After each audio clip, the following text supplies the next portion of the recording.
എല്ലാ സാറ്റർഡേയിലും നമ്മൾ മുടങ്ങാതെ ചെയ്യുന്ന ഒരു കാര്യമാണ് കുട്ടികൾക്കൂടെ കാണാൻ പറ്റുന്നൊരു മൂവി നമ്മളെല്ലാവരും കൂടെ കാണുമെന്നുള്ളത്. ഈ ഐഡിയ കൊണ്ടുവരുന്നത് കുമാരി മാർത്തയാണ്. അപ്പം തന്നെ എൻ്റെ ഹസ്ബൻഡ് പറഞ്ഞു, അയ്യേ പ്രൊജക്റ്റ് ഇല്ലാതെ മൂവി കാണാൻ ഒരു രസമില്ല, നമുക്കൊരു പ്രൊജക്റ്റ് മേടിക്കാമെന്ന്. ഈ പറയുന്ന ആൾ വർഷത്തിലൊരു 5 മൂവിക്ക് നമ്മുടെ കൂടെ തിരക്കാരണം ഉണ്ടാവുള്ളൂ. പിന്നെ ഞാൻ ആകെപ്പാടെ പ്രൊജക്ടറി കോളേജ് പ്രസൻറ്റേഷനാണ് ചെയ്തിട്ടുള്ളത്. അപ്പോൾ എനിക്ക് അറിഞ്ഞുകൂടാ കേട്ടോ ഇതിലൂടെ മൂവി കണ്ടാൽ എത്ര രസം ഉണ്ടാവുമെന്ന്.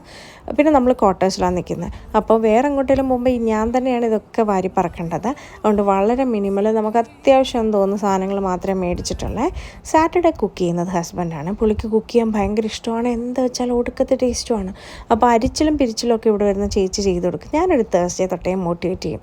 സത്യമാണ് കേട്ടോ. എങ്കിലും ഞാൻ പറയും, അച്ഛൻ്റെ ആഹാരത്തിന് എന്ത് രുചിയാണ്, കഴിക്കാൻ കൊതിയാവുന്നതെന്നൊക്കെ.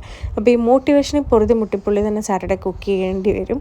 എനിക്കൊന്ന് റെസ്റ്റ് എടുക്കുകയും ചെയ്യാമല്ലോ. പിന്നെ കുട്ടികൾക്ക് സാറ്റർഡേ ആണ് കേട്ടോ ഈ ഐസ്ക്രീമും സ്വീറ്റ്സും ഒക്കെ കിട്ടുക. അല്ലാത്ത ദിവസം ഇവിടെ ഇതൊന്നുമില്ല. മാർത്തയാണെങ്കിൽ മൺഡേ തൊട്ടേ തുടങ്ങും, അമ്മ മൂവി നൈറ്റിന് ഏത് മൂവിയാണ് കാണുന്നതെന്ന് ചോദിച്ചാൽ. പിള്ളേർക്ക് എങ്ങനെയല്ലേ, ലക്ഷറി ഒന്നും വേണ്ട, നമ്മുടെ ഒരു പ്രസൻസ് മാത്രം മതി. നമ്മളിനി ഈ ലോകത്തെല്ലാം കിട്ടിയിട്ടേ എൻജോയ് ചെയ്യൂ എന്ന് പറഞ്ഞാൽ ലൈഫ് എൻജോയ് ചെയ്യാൻ പറ്റിയെന്നും വരില്ല. പിന്നെ പിള്ളേർക്കൊരു പറച്ചിലില്ലേ, ഫ്രണ്ട്സിൻ്റെ കൂടെ പോയിട്ട് വേണം ഒന്ന് അടിച്ച് പൊളിക്കാൻ, അല്ല വീട്ടിലിരുന്ന് ബോറടിക്കുന്നു എന്നൊക്കെ. അതൊന്നും ഈ വീട്ടിൽ പറ്റില്ല കേട്ടോ. പിള്ളേർ പറയണം, ഫ്രണ്ട്സിൻ്റെ കൂടെ പോയാലും അടിച്ചുപൊളി, വീട്ടിലിരുന്നാലും അടിച്ചുപൊളി, വീട്ടിലിരുന്നാൽ യാതൊരു ബോറടിയില്ല. അങ്ങനെ അവരെയും കൊണ്ട് പറയിക്കണം എന്നാണ് എൻ്റെ ഒരു ആഗ്രഹം കേട്ടോ.